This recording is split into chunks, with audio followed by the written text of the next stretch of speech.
Sup fam, it's me again. Welcome to the recap of my first day. Well, it was pretty fun. I had a lot of good chats, I had a lot of good smiles and laughs, and got to meet the crew, have a good connection. Half the day was just pretty much doing my induction stuff, so your WAF, which is like your walk around area familiarization, getting to know the site, getting to know who's important, who to report to, site standards and procedures and things like that. So that was pretty standard. What was cool though was for the first time ever, it just flowed. I got the paperwork to get my phone authorization, got the paperwork to get my site license, which never happens that easily. And I think maybe the difference here is because this is the first time I'm doing a long-term roster, which I'd never done before. It seems to be like, oh, you're going to be here, so we're going to need you, so let's get it sorted, which is great. And what was really cool though was chatting to everyone who's on my crew, a bunch of great lads who are around the same age, 30, 31, 34, 35. Some have kids, some don't, which is cool.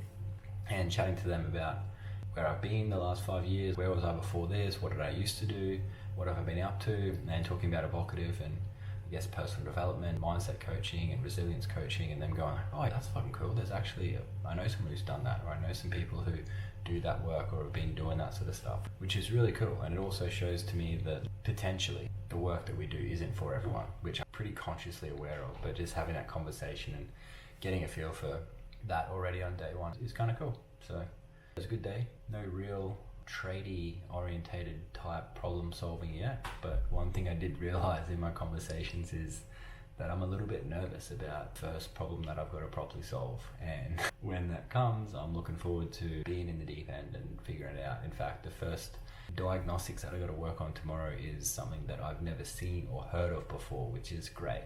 And I'll break it down for you and you'll have no idea either, and if you do, well, maybe call me and see if you've got any tips. But it's called electrolysis in the engine, which is causing the coolant to become a conductor of electricity, which means it has electricity going through it, which means it actually breaks up the coolant and puts it into different molecules, which is hydrogen and oxygen, which causes rust, which then gets on the pistons and ruins the linings, which means you get coolant in your engine oil, which ruins your engine, and you got to buy a new engine, which is 700 grand.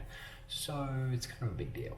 And I only learned that intricate details this afternoon through a bit of work, a bit of ChatGPT and the report from the previous job. So my job is to find out where the root cause is, because from my understanding is that the root cause comes from a poor ground, meaning an earth connection on the machine, and electricity is flowing between areas that it shouldn't.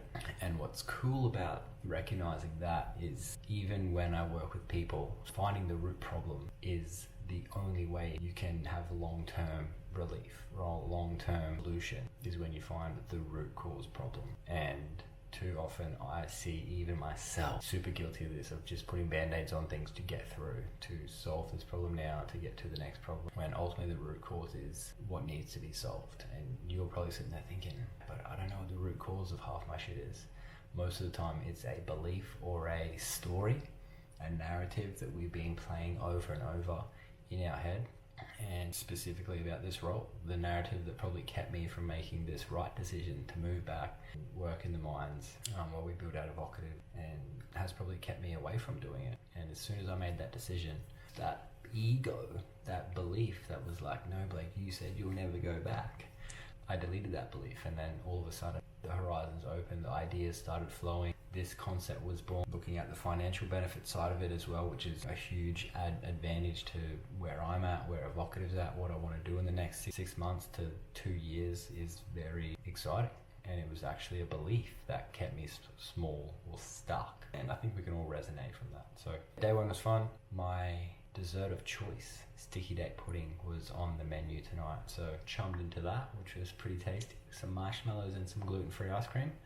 But I'm looking forward to tomorrow. I'm keen to get my hands dirty and get the cogs turning. Try and tap into the memory bank, the storage, the Bible that was my entire life for 8 years. Keen to see what's inside there and suss it out and have some fun with it. So keep following along and I'll see you in the next episode. Peace.